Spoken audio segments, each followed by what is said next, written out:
What's up? It's me, your host, Brianca Jay, and I'm back with another video. Yesterday, I came to you guys and I talked about the first section of B.O.S.S Moves by Myron Golden. It is the book Business Optimization Secrets from $1 Million Roundtable.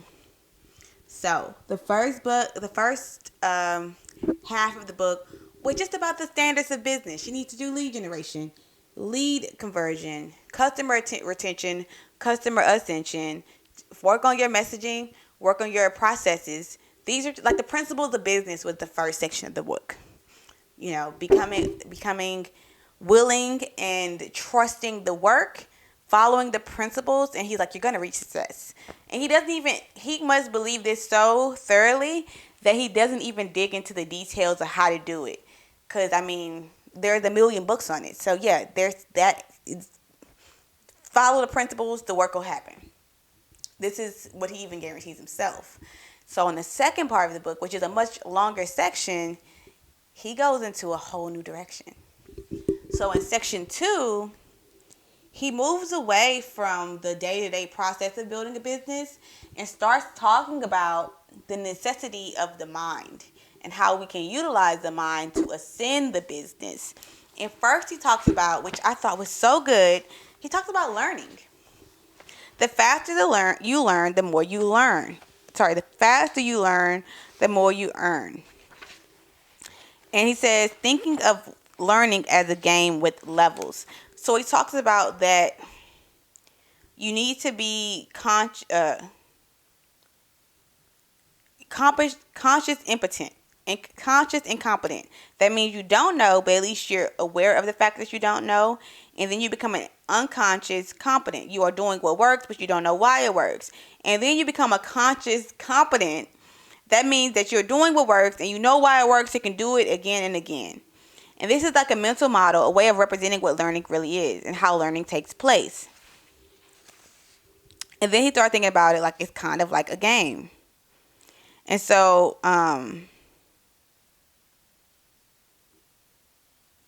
he says learning is like a game with levels. Think of learning as like a game with levels. And he argues that learning is all about wisdom. And wisdom is the application of the truth. So if you're learning, you actually need to do the thing. So this is something I've noticed in a lot of people. I've been in college for a long time. I got undergraduates and I got a master's.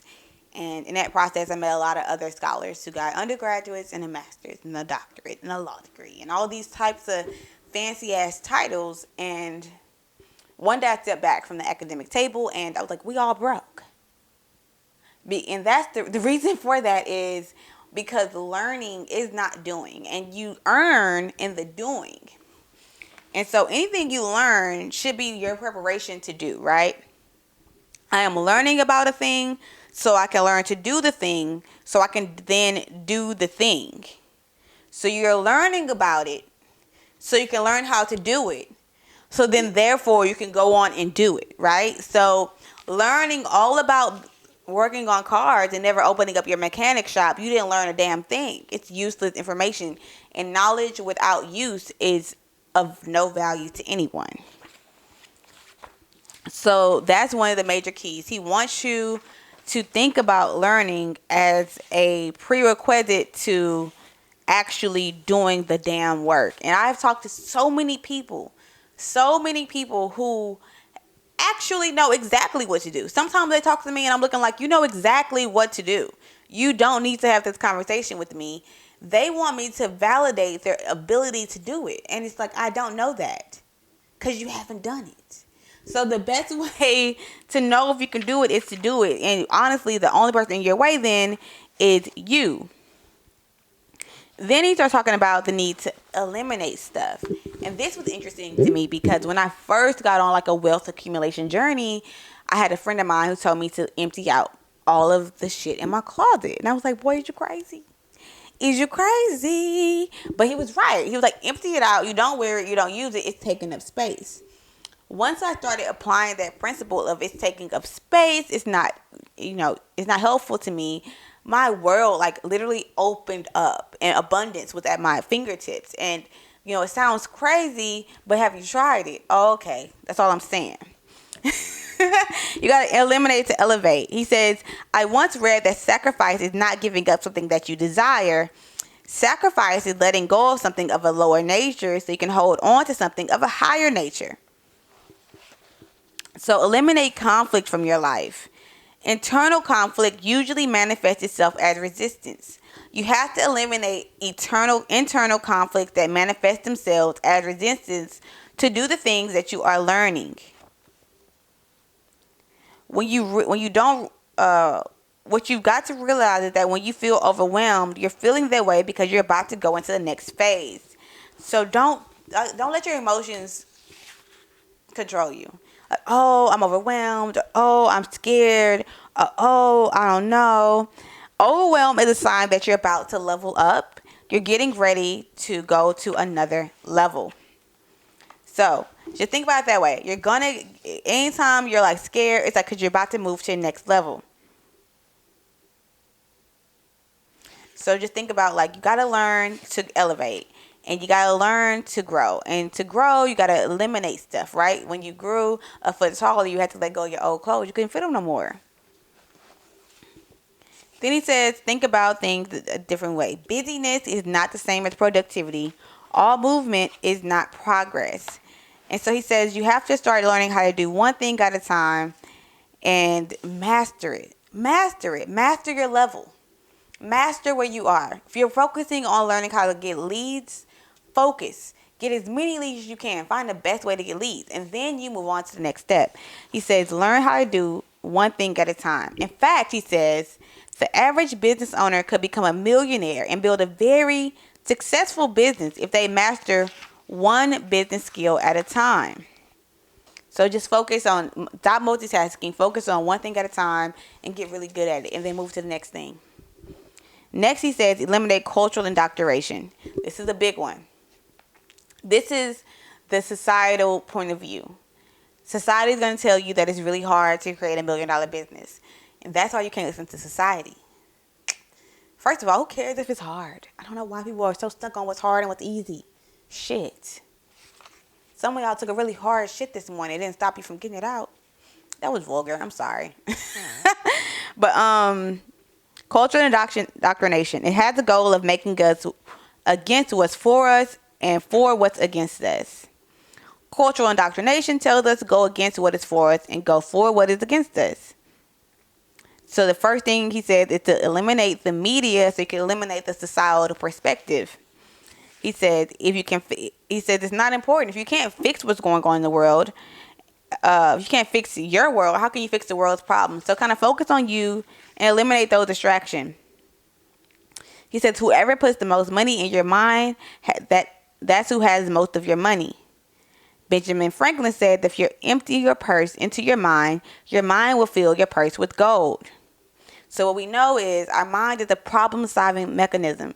So if the problem is presented by our own mind, our own problems, or the problems of the world, our mind will focus there. If we eliminate the distractions and problems of the world, our mind will focus solely on eliminating our own problems. And that's important. Then he had this one where I don't know how to say it.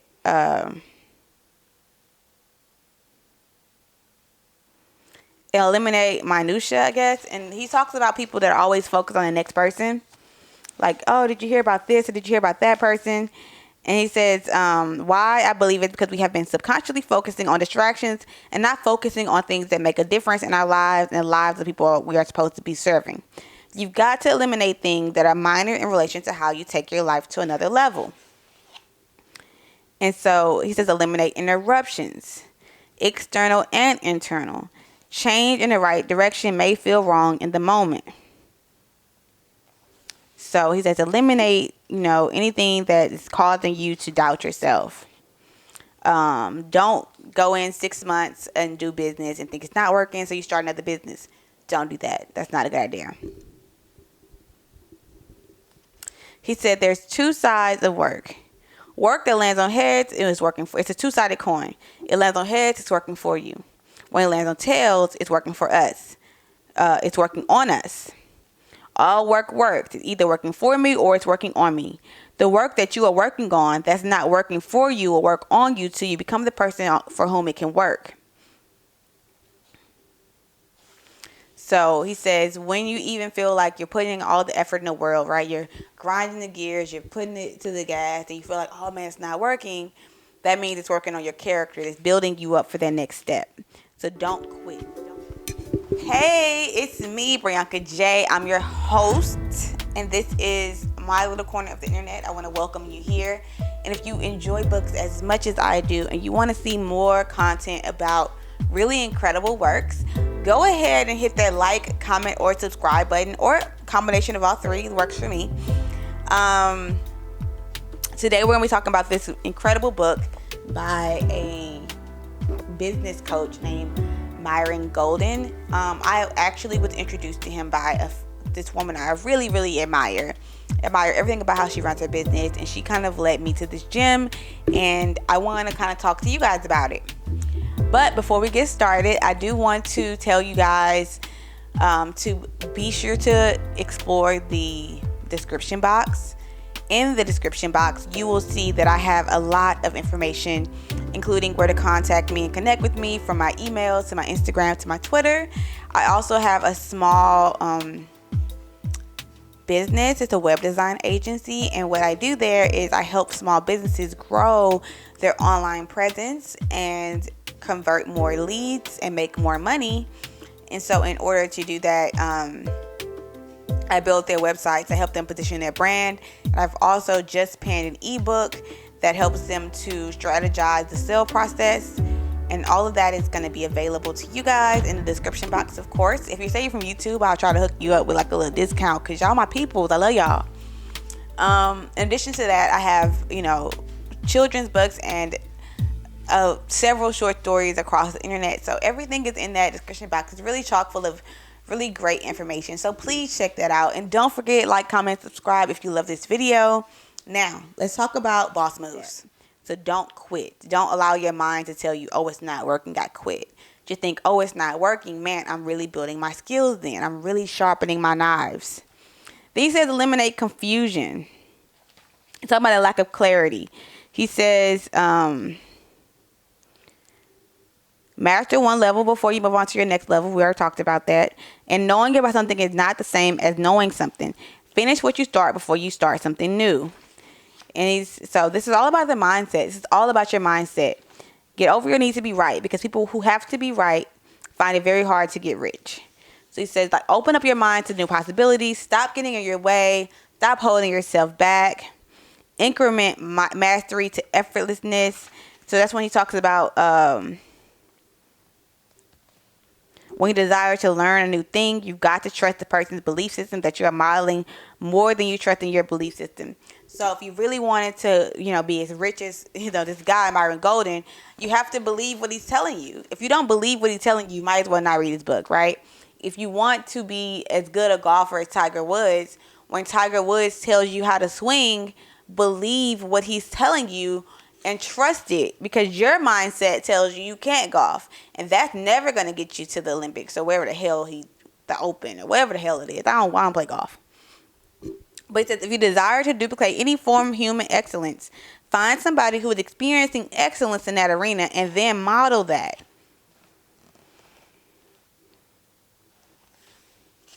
Then he says, keep modeling it until you found mastery. That means you know what they are, you know how to do it, and you do it with effortlessness. Now you've got all this mastery and you're experiencing business from a place of effortlessness. Then he talks about the creative process to productivity. And that's when he gets into this really spiritual aspect of how his beliefs work. He says everything he knows about business he learned in the Bible. And he says the first thing he learned is intention. And he said God was intentional, and we're made in his image, so we are therefore intentional. And that's important to him. He also said there's disruption. God's showing us that just because we intend to create something doesn't mean there's not going to be any interruption or disruption. Disruption is a natural part of the creative process. So he says inspiration to create is important. Then you need to segment to complete. Start with one step, do step 2, go to step 3. He said observe what you've created. That's step 4. And then continue until you've mastered it. As you're learning the things to do, you actually begin to do them, and then you master it. And that is like really important, right? So this is all about the mindset. If he's dedicated nearly half the book to just focusing on your mindset, then I would say that mindset is an incredible portion of how to accumulate wealth. How you use your mind is how you will accumulate wealth.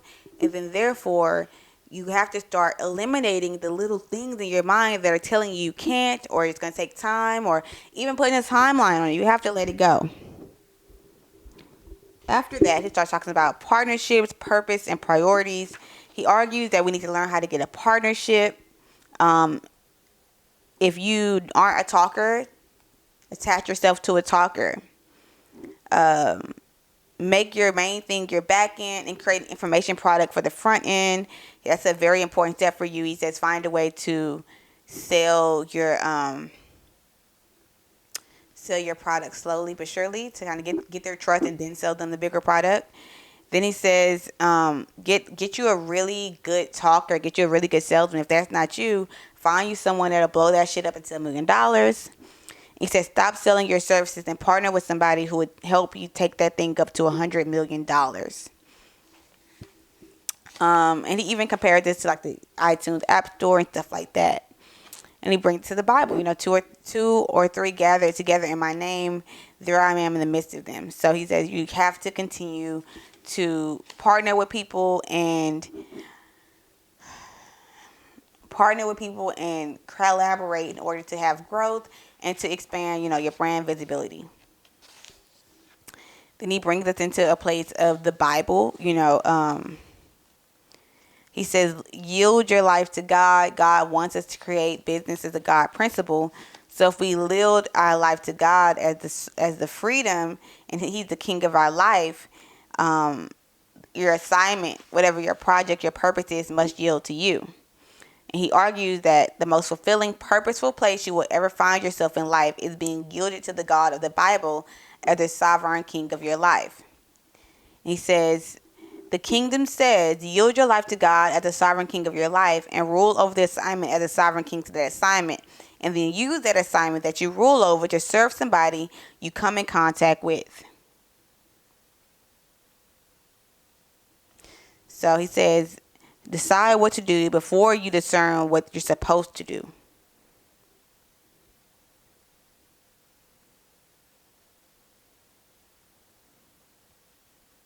That's what people typically do. What he's saying, it's opposite. He says, ask God what you're supposed to do and then do it.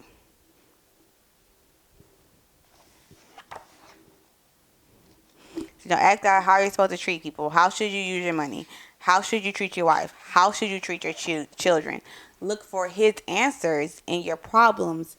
And then in that way, you will be on track to a simple wealth, because wealth is your birthright and God wants you to have it.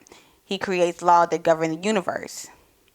And all you have to do is yield to God. And so that's it. In that way, you have to have a long-term vision. You have to think about, how you're going to structure your business, how you're going to ensure payroll, how are you going to make a lasting impression. Put a purpose behind your why. Do you want $1 million? But why do you want $1 million?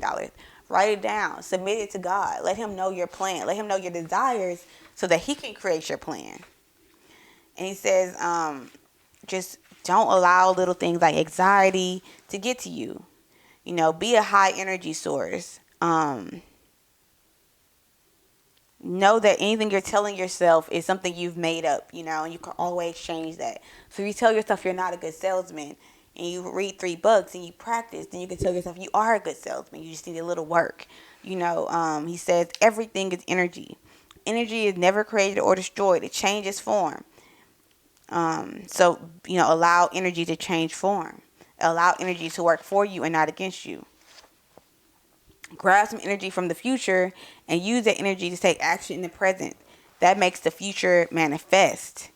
So these are all these principles just about the spirituality that comes in contact with money, and how in using spirit, how can using your mind to invest in these principles that will in turn make you rich. But it's all about conquering the demons internally that tell us that we can't be, conquering the feelings of distraction, feeling anxiety, overwhelm, all of these things, and channeling it in a way that allows us to truly grow and manifest our desires. And he just says the best way to do it is to believe it and then apply it. Ask for it and then work for it.